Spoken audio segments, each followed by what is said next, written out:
DJ and Bob here from 303 Products, and today we're going to take you through a full car detail from start to finish. The 303 automotive line has everything you need for every step along the way. So watch the whole video or skip ahead to the section you need to find out tips and tricks on how to make your car look better than new.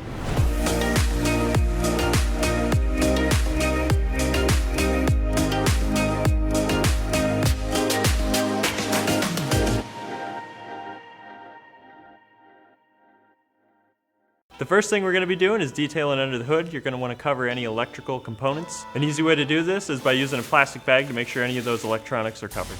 We're going to be using 303 tire and rubber cleaner. You can use any cleaner and degreaser to get the job done under the hood.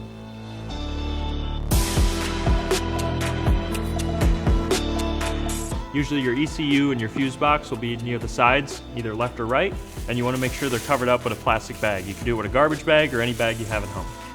This does have a covered air filter, so we don't have to worry about covering that. But if your car does not have a covered air filter and it's exposed, you're going to want to cover that with a bag as well.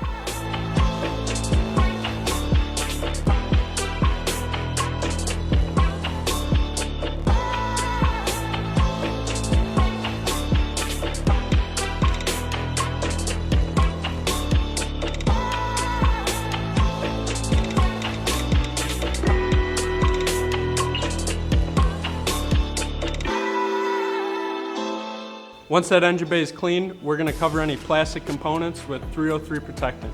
We're going to let it sit while you're doing the detail so that you save time and you don't have to wait for it. Another great thing about our protectant is it actually soaks into all those plastic and rubber pieces, keeping it protected from fading and cracking. All right, our next step is going to be washing the car. We're going to be using our 303 car wash. This has high lubricity, which is good. That way you're not getting any scratches and swirl marks when you're washing the car. Also, this has no wax added, which is great because then you're not going to be having to strip that layer of wax off later. There are two methods to washing your car. There's the 2-bucket method, where you have a wash and rinse bucket, and then there's the 3-bucket method, which uses the same ideology as the 2-bucket method, but you're adding a wheel and tire bucket to that as well. Today we're going to be using the 3-bucket method, so we're going to be washing the wheels and tires first. If you use a 2-bucket method, you're going to do that last so that you're not introducing any of the dirt and debris from your wheels to the rest of your paint.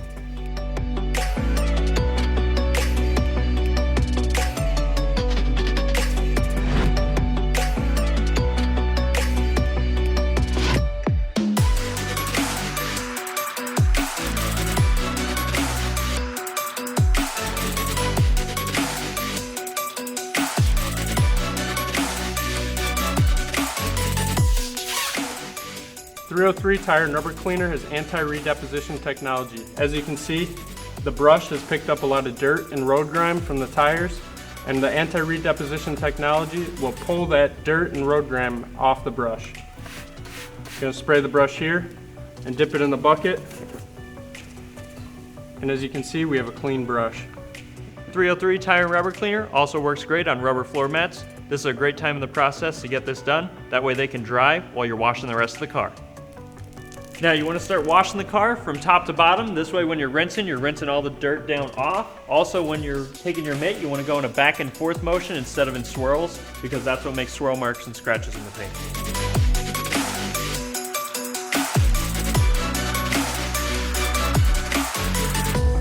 So now we're on to claying the car. What used to be a little clay bar, when this got dirty or you dropped it on the ground, you had to dispose of it. What 303 has is a clay mitt. Now all you have to do is rinse it off if you drop it, and this is good for at least 30 uses. So today we're going to be using 303 Speed Detailer as a clay lubricant. You can also use soap and water. What this does is it creates lubrication between the clay mitt and the paint to prevent scratching and marring. So a cool little trick you could do at home is take a little plastic bag and just lightly rub it on the paint.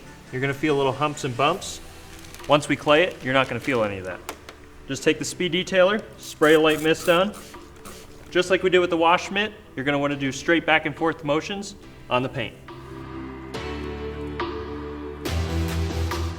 So now if you decontaminated the paint properly with the clay mitt, you won't feel any of those humps and bumps. All right, so now we're on to our polishing step. This is going to be our 3-step process. We have our compound polish, finishing polish. Depending on how your paint looks, this is going to get out any of those scratches, swirl marks, and bring out the ultimate clarity within your paint.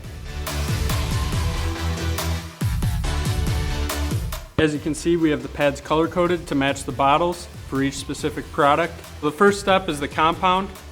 That's going to remove your heavier scratches and swirls up to 1500 grit. Then you have the polish.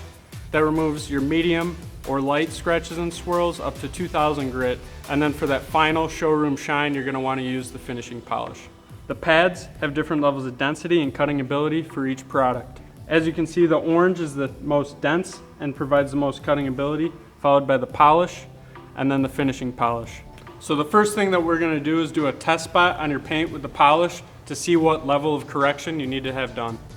So the first thing you want to do is put your pointer finger through the pad and get it lined up evenly. Make sure this just sits right on top of there. And then another thing we do is we put a black mark on the backing plate, and that's just to make sure that when you have it on here, you can see the rotation to make sure it's spinning. So he's going to do a test spot with the polish. The reason he's doing that is because it is the middle ground and what most people will need on their paint. You don't want to have to do the compound if you don't have to. A little bit of product goes a long way here. You don't need much, or else you're going to get sling all over the place. You only need about 3 little dime-sized amounts. All right, so you just want to put it on here, kind of spread out that product again so it's not slinging all over the place. You want to stay within a 1-foot section, plus you want to keep the machine level. You don't want the pad getting hot, so if you have it like this or like this, angled, the pad's going to disintegrate. Plus the black line that we talked about earlier, when you have it flat on the paint, you'll be able to see that it's spinning. If you don't see the line spinning, that means there's no correction being done. Once you work the product in slowly, you can then turn your speed up to get more correction.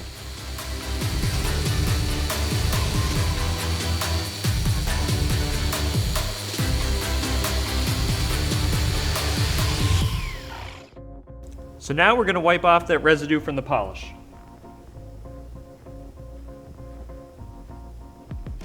We're going to take our detailing light, shine it where we just went over.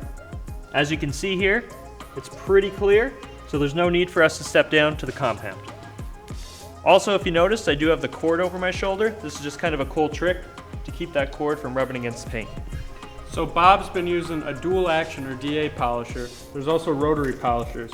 And the difference between the two is that a rotary polisher spins in a circular motion, whereas a dual action polisher spins, but it also oscillates, so you're not applying pressure to one spot on the paint for too long. One is not necessarily better than the other one. However, with the dual action polisher, you're going to have less chance of burning through the paint, and a rotary polisher, you're going to be able to work a little bit quicker. So now that you're done with the polish, you could step up to the finishing polish. It's going to bring out the clarity and gloss in your paint. So we just got done polishing the car. Now we're going to use 303 touchless sealant to protect all that hard work that you just did.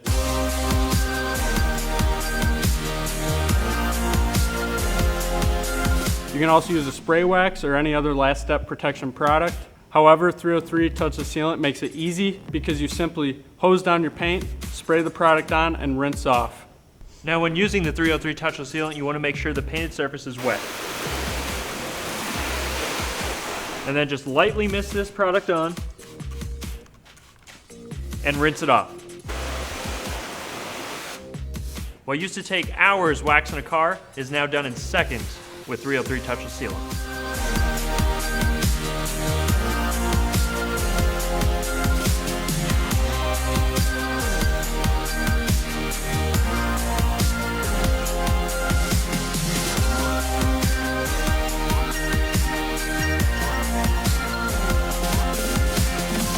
So we just got done protecting the exterior of this car with the 303 touchless sealant. You can see our awesome water beading.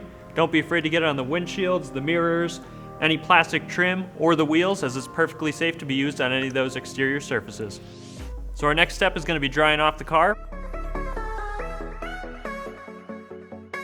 We're going to be using our 303 waffle weave towel. This does have a waffle pattern, and it absorbs more water because it has more surface area. We're also going to be using our 303 spray wax as a drying aid. Helps to absorb the water and gives you an extra layer of protection on top of that touchless sealant. The reason we're drying the car is so you don't get any of those hard water spots.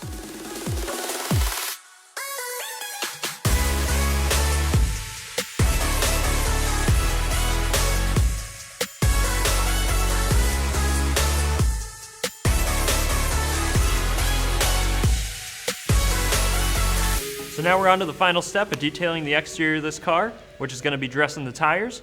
We have 3 different products with 3 different finishes, and DJ is going to take us through which ones do which. So first off, we have the 303 tire coating and protectant. That's an aerosolized foaming tire coating that's going to give you a satin finish. Then we have a hand applied 303 tire balm and protectant.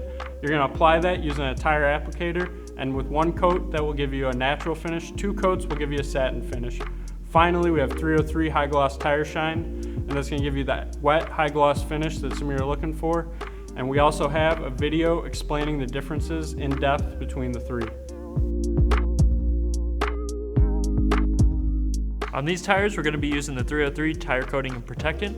If you do get any overspray on your wheels, make sure to wipe it off with a microfiber. Hold the can about 4 to 6 inches away from the tire, spray evenly around it, and then let it sit for about 10 minutes to dry. So before we move into the interior, we're going to check under the hood and see how that protectant we sprayed on there earlier is doing.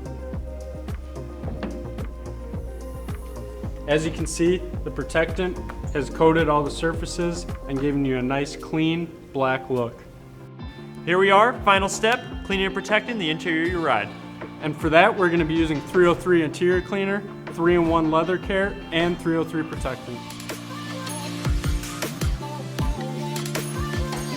We're going to be using our 303 interior cleaner on any glass, plastic, cloth, and even LCD screens. While you can use our interior cleaner on leather seats, today we're going to be using our 303 leather 3-in-1 complete care product. Now that the interior is clean, we're going to be using 303 protectant and any plastic, rubber, or vinyl to keep them protected and looking like new.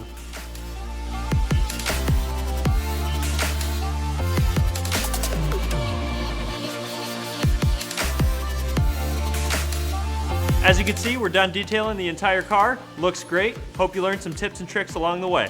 Thanks for watching.